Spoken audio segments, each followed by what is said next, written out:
Hello everyone. तो आज का हमारा टॉपिक है डिस्क्वालिफिकेशन। डिस्क्वालिफिकेशन किसका?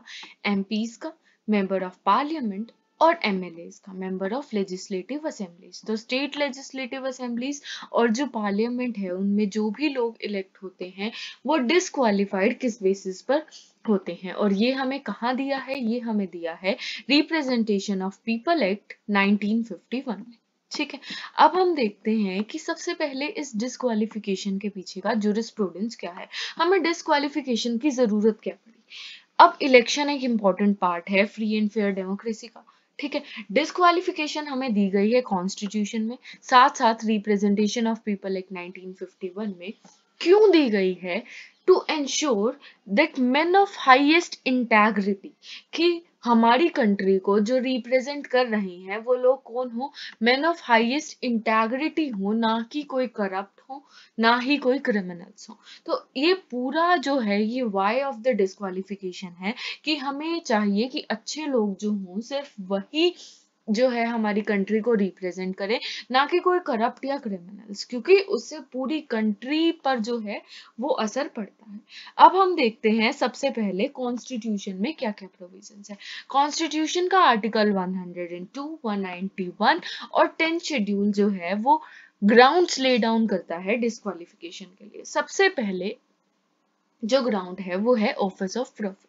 ठीक है, ऑफिस ऑफ प्रॉफिट का मतलब क्या हुआ कि ऑफिस ऑफ प्रॉफिट की वो कोई और ऑफिस होल्ड कर रहा है, कोई और वो जॉब कर रहा है अंडर द गवर्नमेंट, जिससे ये जो टर्म है ऑफिस ऑफ प्रॉफिट इसे डिफाइन नहीं किया गया, पर इसका मतलब है फाइनेंशियल गेन, कोई बेनिफिट या कोई भी अनड्यू एडवांटेज अगर वो ले रहा है तो। अब in the case of Shiva Murthy Swamy versus Agari Sangini, यहाँ पर क्या कहा गया था कि 3 क्वेश्चंस हैं जो डिटरमाइन करते हैं कि अगर एक जो पर्सन है वो ऑफिस ऑफ प्रॉफिट होल्ड करता है या नहीं। सबसे पहले उसे अपॉइंट किसने किया है? क्या उसे गवर्नमेंट ने अपॉइंट किया है? दूसरा है क्या उसे गवर्नमेंट रिमूव कर सकती है? और तीसरा है उसे रेम्यूनरेशन कौन पे कर रहा है?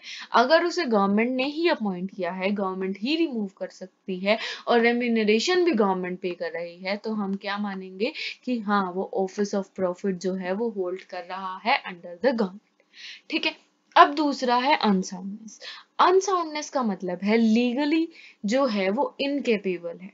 ठीक है, मतलब वो किसी ना किसी तरीके से इनकेपेबल है, चाहे वो लीगली हो चाहे वो मेंटली हो। ठीक है, इनकेपेबल है डिसीजंस लेने के, इनकेपेबल है डे टू डे जो है वो फंक्शनिंग करने के।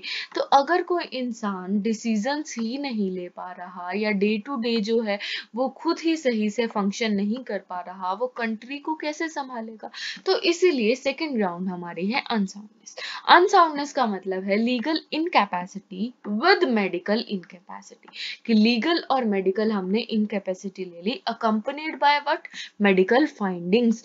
वो लीगली इनकेपेबल है डिसीजंस लेने में, साथ में वो मेडिकली भी इनकेपेबल है। और इसे किसने बताया है? इसे किसने इंश्योर किया है? मेडिकल फाइंडिंग्स ने। तो हम क्या मानेंगे? वो इंसान क्या है? अनसाउंड है। ये कहाँ बताया गया था? It was held in the case of Hari Singh versus state of Madhya Pradesh. अब तीसरा है इंसॉल्वेंट। अब इंसॉल्वेंट का मतलब है जिसको हम हिंदी में कहते हैं कि दिवालिया घोषित हो जाना, मतलब कि उसके पास कुछ भी नहीं बचा, उसके जो सारे एसेट्स हैं वो खत्म हो चुके हैं, लायबिलिटीज उसके सर पर हैं। ठीक है, तो इंसॉल्वेंट कैसे होगा? इंसॉल्वेंट होगा under insolvency act and not otherwise. Insolvency act में जो बताया है कि ये इंसान इंसॉल्वेंट है, सिर्फ उसी को हम इंसॉल्वेंट मानेंगे। इसका मतलब अगर मान लो उसके सारे एसेट्स खत्म हो गए और उसकी जो लायबिलिटीज हैं वो बढ़ती जा रही हैं, क्रेडिटर्स आके खड़े हो गए, एसेट सारे जो हैं वो खत्म हो गए, तो हम मानेंगे वो इंसॉल्वेंट हो गया। बट हम उसे इंसॉल्वेंट नहीं मानेंगे अगर वो सिर्फ इंसॉल्वेंट के फंक्शंस डिस्चार्ज कर रहा है। अब इसका क्या मतलब है? सपोज करो कि ए है, ए जो है ए इंसॉल्वेंट जो है डिक्लेयर होने ही वाला है।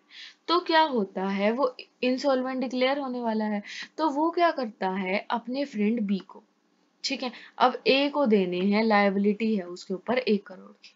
ठीक है, अब अपने फ्रेंड बी को जो है अपनी प्रॉपर्टी ऐसे दिखा देता है कि मैंने जो बी से है वो लोन लिया था और उसके बदले में वो एक सिक्योर क्रेडिटर है और उसके बदले में उसने अपनी 4 करोड़ की जो प्रॉपर्टी है वो कर दी बी के नाम।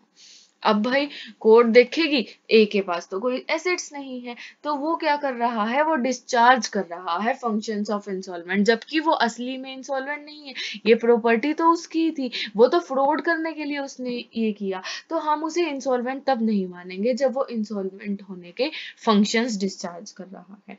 ठीक है, एक बार अगर मान लो वो डिस्चार्ज हो गया, ठीक है, एक बार क्या हो गया, ये जो इंसॉल्वेंसी है इससे बाहर निकल गया उसने, ठीक है, लायबिलिटीज पे कर ली, एसेट्स फिर से बना लिए, जो भी उसने कर के सब कर लिया, तो हम क्या मानेंगे, that he is not disqualified, तो हम मानेंगे कि वो डिस्क्वालिफाइड नहीं। ठीक है, अब फोर्थ क्या है, फिर आता है नॉन सिटीजनशिप। अब वही बात है यार, इंडिया को रूल कौन करेगा, इंडियन करेगा, तो जो सिटीजन्स ऑफ इंडिया हैं वही क्या कर सकते हैं, वही रिप्रेजेंट कर सकते हैं गवर्नमेंट में। तो वॉलेंटरली अगर किसी ने कोई और कंट्री की सिटीजनशिप ले ली या फिर एक्नॉलेज कर दिया कि मैं क्या करूंगा, एलिज करूंगा टू फॉरेन स्टेट, की जो भी फॉरेन स्टेट के लॉज हैं, जो भी फॉरेन स्टेट की चीजें हैं, कस्टम्स हैं, मैं उनको फॉलो करूंगा, वो एक्नॉलेज कर देता है वॉलंटरली अपनी मर्जी से, या फिर किसी और स्टेट की, किसी फॉरेन स्टेट की सिटीजनशिप ले लेता है, तो भी वो क्या है, डिस्क्वालिफाइड। उसके बाद आता है 10th शेड्यूल। 10th शेड्यूल क्या है, एंटी डिफेक्शन लॉ। अब ये जो लो है ये एक बहुत बड़ी प्रॉब्लम से डील करता है। अब क्या होता है कि मान लो कोई भी पॉलिटिकल पार्टी है, ये लीडर है, ठीक है, इसको मिल गई भाई सीट। अब सीट मिल गई तो सारे पॉलिटिकल पार्टी वाले इसके पीछे लग गए। एक पॉलिटिकल पार्टी ने कहा कि मैं तेरे को 10 लाख दूंगा, दूसरे ने कहा कि भाई मैं तेरे को 50 लाख दूंगा, तो वो बार बार क्या करेगा, पार्टीज चेंज करता रहेगा। वो ए पार्टी से लड़ा था, बी पार्टी उसे 10 लाख ऑफर कर रही है और सी पार्टी उसको कर रही है 50 लाख ऑफर, उसने अपनी ए पार्टी छोड़ के अपना ली कौन सी, सी पार्टी। अब बाद में सी के ले ली और आगे डी पार्टी उसको और मान लो 1 करोड़ ऑफर कर रही है, उसने छोड़ के कर ली डी पार्टी। अब ऐसे जो लोग हैं जिनको सीट मिली है और वो पार्टीज चेंज करते रहते हैं बार बार, उनको रोकने के लिए, उनको डील करने के लिए हमने बनाया है 10th शेड्यूल में एंटी डिफेक्शन लॉ, जो कि क्या कहता है, एंटी डिफेक्शन का मतलब है कि वॉलंटरली चेंज करना पॉलिटिकल पार्टी को या फिर independent candidate after 6 months of election. अगर विद इन 6 मंथ्स करता है तो इट्स ओके, पर आफ्टर 6 मंथ्स ऑफ इलेक्शन अगर वो ज्वाइन करता है किसी और पॉलिटिकल पार्टी को, तो हम उसे क्या मानेंगे, डिस्क्वालिफाइड मानेंगे अपनी उस पोस्ट से। ठीक है, अब ये तो हो गया जो कॉन्स्टिट्यूशन बताता है।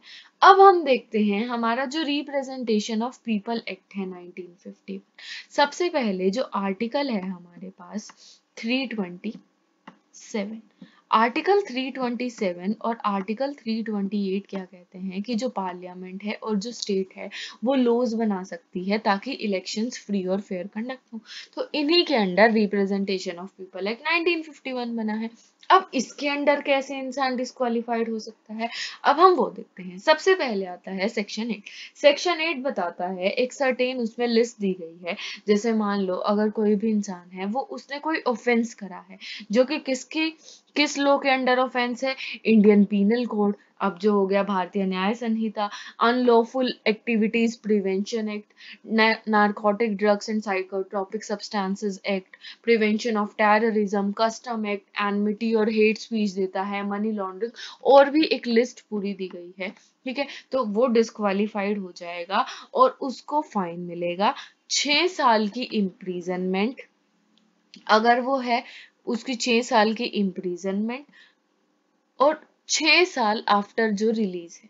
ठीक है, अगर उसको इस सेक्शन 8 के अंडर क्या मिली है, इम्प्रीजनमेंट मिली है 6 महीने की या ज्यादा, तो वो क्या करना पड़ेगा, तो वो डिस्क्वालिफाइड है। किस टाइम के लिए डिस्क्वालिफाइड है, इम्प्रीजनमेंट की जो टर्म है, अगर मैं कहूँ कि भाई इम्प्रीजनमेंट उसकी थी 2 साल की, तो इम्प्रीजनमेंट की टर्म जो है वो 2 साल प्लस 6 साल आफ्टर रिलीज। ठीक है, रिलीज होने के 6 साल के बाद, तो जितने भी इम्प्रीजनमेंट है, इम्प्रीजनमेंट की टर्म, ठीक है, प्लस 6 साल रिलीज होने के बाद, उसके लिए वो क्या है, लायबल होगा।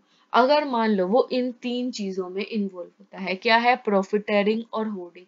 होर्डिंग क्या होता है कि गुड्स को इकट्ठा करके रख लिया और जब प्राइस बढ़ गया तो उनको बेच दिया। या फिर अडल्ट्रेशन करा है फूड का या ड्रग्स का, ड्रग्स जो हमारी मेडिसिन हो गई। या फिर डोरी प्रोहिबिशन एक्ट के अंडर वो लायबल है और उसे 6 मंथ से ज्यादा की इम्प्रीजनमेंट मिली है। तो इम्प्रीजनमेंट की टर्म वही सेम बात, प्लस 6 ईयर्स आफ्टर रिलीज जो है उसको क्या मिलेगी, इम्प्रीजनमेंट मिलेगी। ठीक है, तो वही अगर इन सारे सर्टेन एक्ट्स के अंडर है या फिर ये 3 चीजें करी हैं वो। अब इनके अलावा एनी अदर है, जो भी रिमेनिंग बच गए, उनमें अगर उसे इम्प्रीजनमेंट मिली है 2 साल से ज्यादा की, तो वही सेम बात, 2 साल या 2 साल से ज्यादा की जो भी इम्प्रीजनमेंट है प्लस 6 साल आफ्टर द रिलीज उसको क्या मिलेगी, इम्प्रीजनमेंट मिलेगी। ठीक है, अब ये सारी हो गई हमारे पास इसकी डिस्क्वालिफिकेशन की, अगर उसने कोई ऑफेंस करा है। ठीक है, तो अगर हमारे पास क्वेश्चन आ जाए कि क्या जो क्रिमिनल्स हैं वो एमपी एमएलए बन सकते हैं, तो हम सब्जेक्ट टू दिस सेक्शन हम बता सकते हैं कि अगर उसने ये किया है तो हाँ वो बन सकता है या फिर नहीं बन सकता है, जो भी सीन है वो। अगर मान लो वो ऑलरेडी पार्लियामेंट या स्टेट असेंबली में है, ठीक है, या फिर अपील और रिवीजन हो गई, ठीक है, अपील और रिवीजन हो गई, तो 3 मंथ्स के बाद, ठीक है, अगर मान लो वो पार्लियामेंट और स्टेट असेंबली में है, ठीक है, अब पार्लियामेंट और स्टेट असेंबली का पार्ट है और अपील और जो रिवीजन है वो हो सकती है, या फिर अपील और रिवीजन जो है वो डिस्पोज ऑफ हो गई है, तो 3 महीने के बाद जो है वो डिस्क्वालिफाइड होगा। दो बाद में ये जो है इस पर हमारे पास एक केस आता है जो हम पढ़ने वाले हैं, और उस केस में बहुत ही क्लियरली डिफाइन किया गया है कि ये अनकॉन्स्टिट्यूशनल है, कि अब भाई अगर उसके पास कुर्सी है तो इसका मतलब ये थोड़ी है वो बाद में डिस्क्वालीफाई होगा। डिस्क्वालीफाई तो डिस्क्वालिफिकेशन है, तो अगर उसने कुछ ऐसा करा है, कोई ऐसा ऑफेंस किया है, तो वो डिस्क्वालीफाइड कब होएगा, इमीडिएटली होगा।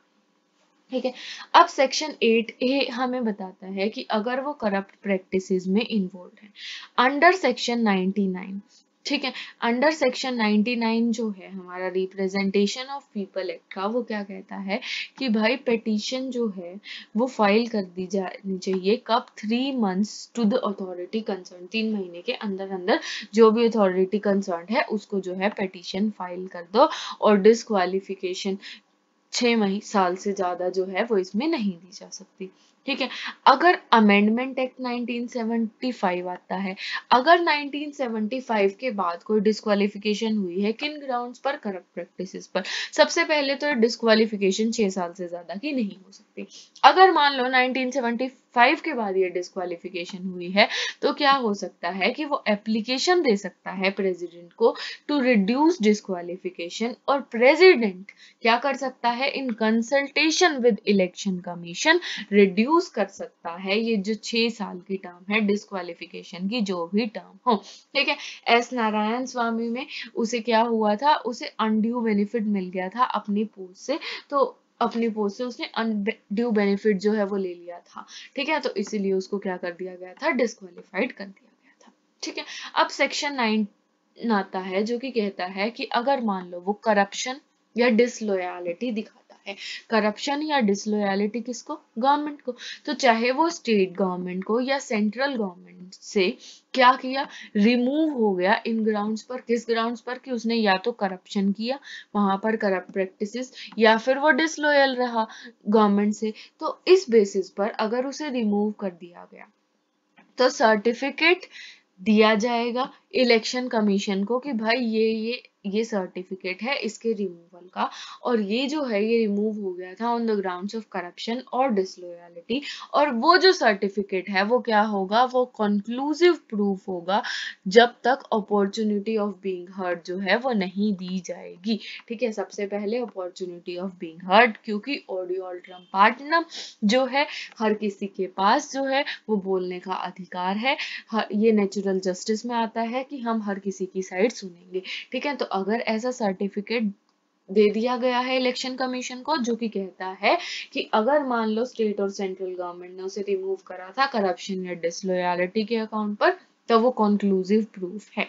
ठीक है, अब सेक्शन 9 ने क्या कहता है? सेक्शन 9 ने कहता है कि अगर वो गवर्नमेंट के अंडर काम करता है, गवर्नमेंट के साथ उसने कॉन्ट्रैक्ट कर रखा है to supply goods, goods supply करने का, या फिर एग्जीक्यूशन जो है वो गवर्नमेंट के अकॉर्डिंग करता है किसी भी काम की, तो इररिस्पेक्टिव कि उस इंसान ने तो अपना काम किया पर गवर्नमेंट ने नहीं किया, ठीक है, अगर वो किसी भी ट्रेड और बिजनेस में इन्वॉल्व है गवर्नमेंट के पास, तो वो डिस्क्वालिफाइड है, वो काम नहीं कर सकता। ऐसा क्यों है? ऐसा इसीलिए है क्योंकि अगर मान लो हम ये लो ना बनाते, तो अब मान लो जो गवर्नमेंट के अंडर काम कर रहा है उसे गुड सप्लाई करना है, तो वो जो है वो चीजें जो है टर्म्स ऑफ एडमिनिस्ट्रेशन है वो अपने बेनिफिट के लिए मेंड कर सकता था। तो इसीलिए हमने क्या किया, जो भी ऐसा कुछ काम करता है ताकि वो अपने फेवर में कोई भी डिसीजन ना ले सके, अपने फेवर में जो है एडमिनिस्ट्रेशन इस तरीके से ना करे कि वो उसके फेवर में चीज हो, तो इसलिए ये बनाया कि जो भी ट्रेड या बिजनेस में जो है एसोसिएटेड है वो आदमी क्या है, डिस्क्वालिफाइड है। फिर सेक्शन 10 बताता है कि गवर्नमेंट कंपनी का अगर वो मैनेजिंग डायरेक्टर है, मैनेजर है, या फिर कंपनी का सेक्रेटरी है अदर देन कोऑपरेटिव सोसाइटी, ये कोऑपरेटिव सोसाइटी पर अप्लाई नहीं होता, और गवर्नमेंट के पास क्या है, मोर देन 25% है, क्या है, कैपिटल है उस कंपनी की, तो वो क्या है, डिस्क्वालिफाइड है। तो दो चीजें हैं गवर्नमेंट कंपनी में, इधर वो एमडी मैनेजर सेक्रेटरी है, या फिर और दूसरा गवर्नमेंट के पास 25% से ज्यादा जो है कैपिटल का शेयर जो है वो गवर्नमेंट ने दिया है। फिर सेक्शन 10 ये कहता है कि फेलियर टू गिव एक्सपेंसेस। अब हर इलेक्शन में जो भी पार्टी होती है सबको बताना होता है कि टोटल जो इलेक्शन की प्रोसेस है उसमें उनके कितने एक्सपेंसेस आए। एक पार्टी के आए 10 लाख, एक पार्टी के आए 20 लाख, तो ये जो है ये उसको बताना होता है कि भाई इतने इतने एक्सपेंसेस आए और ये यहाँ पर जो है वो एक्सपेंसेस आए। ठीक है, अब अगर मान लो कोई पार्टी जो है वो एक्सपेंसेस नहीं दे पाती, तो फेलियर टू गिव एक्सपेंसेस, नहीं दी, या तो एक्सपेंसेस नहीं दी, या फिर रीजन या जस्टिफिकेशन नहीं दी कि ये किस लिए है, तो भी उसे हम डिस्क्वालीफाई मानेंगे। और जो गवर्नमेंट है वो क्या करेगी, वो पब्लिश करती है इन ऑफिशियल गैजेट कि ये इसके एक्सपेंसेस थे पर इसने नहीं एक्सपेंसेस दिए, या फिर कोई रीजन या जस्टिफिकेशन भी नहीं दी कि क्यों उसने जो एक्सपेंसेस है उन्हें फाइल नहीं किया। In Umlesh Yadav versus election commission of India में क्या कहा था कि जो ऑफिस ऑफ प्रॉफिट है, ऑफिस ऑफ प्रॉफिट के एक्सपेंसेस में, ठीक है, जो भी एक पार्टी एक्सपेंसेस करती है उसमें पेड न्यूज जो है वो इंक्लूड नहीं किया था पार्टी में। ठीक है, तो ये वाला ऐसा कुछ सीन हुआ था। ठीक है, अब उसके बाद आता है सेक्शन 11। सेक्शन 11 क्या कहता है कि टर्म ऑफ डिस्क्वालिफिकेशन। अब हमने ऊपर पढ़ा कि वैसे तो 6 साल होती है आफ्टर रिलीज 3 केसेस में, स्पेसिफिक ऑफेंसेस, अदर ऑफेंसेस और 3 स्पेशल केस के बारे में। ठीक है, और जो करप्ट था उसमें भी 6 ईयर से ज्यादा नहीं दे सकते डिस्क्वालिफिकेशन, और उसमें भी प्रेसिडेंट जो है वो इलेक्शन कमीशन के साथ क्या कर सकता है, कंसल्ट करके और उसको जो है वो कम कर सकता है। अब ये जो है ये जनरल प्रोविजन है, ये तो सिर्फ करप्ट केसेस पे अप्लाई होता था, ये है जनरल प्रोविजन। ठीक है, तो ये हम कहेंगे कि ये जीनस है जिसकी ये स्पीशी थी। ठीक है, ये कौन सा था हमारे पास, जो हमने सेक्शन 8A पढ़ा था। तो अगर मान लो कोई भी टर्म ऑफ डिस्क्वालिफिकेशन दी गई है तो इलेक्शन कमीशन जो है वो रिमूव कर सकता है या फिर रिड्यूस कर सकता है इस टर्म को, एक्सेप्ट सेक्शन 8A के अंडर रिकॉर्ड करके रीजंस। ठीक है, तो सेक्शन 8A के अंडर तो president with consultation of EC है, अगर और बाकी जो बचे केसेस हैं उनमें इलेक्शन कमीशन कर सकता है, साथ में उसे क्या करना पड़ेगा, रीजंस जो है वो रिकॉर्ड करने पड़ेंगे इन राइटिंग। ठीक है, उसके बाद इसमें केस आया था कि प्रेम सिंह वर्सेस ईसीआई। ठीक है, अब इसमें क्या हुआ था कि भाई जब करप्शन उसने किया था, तो जब उसने करप्ट प्रैक्टिसेस जो अपनाई तब करप्शन एक्ट में पनिशमेंट 2 साल थी। ठीक है, 2 साल थी।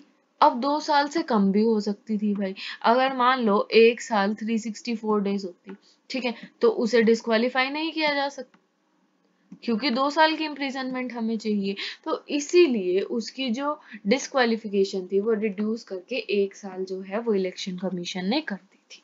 ठीक है, तो ये थी हमारी सारी कंडीशंस डिस्क्वालिफिकेशन की, जिनके बेसिस पर एमपी और जो एमएलएज हमारे हैं उनको डिस्क्वालीफाई किया जा सकता है।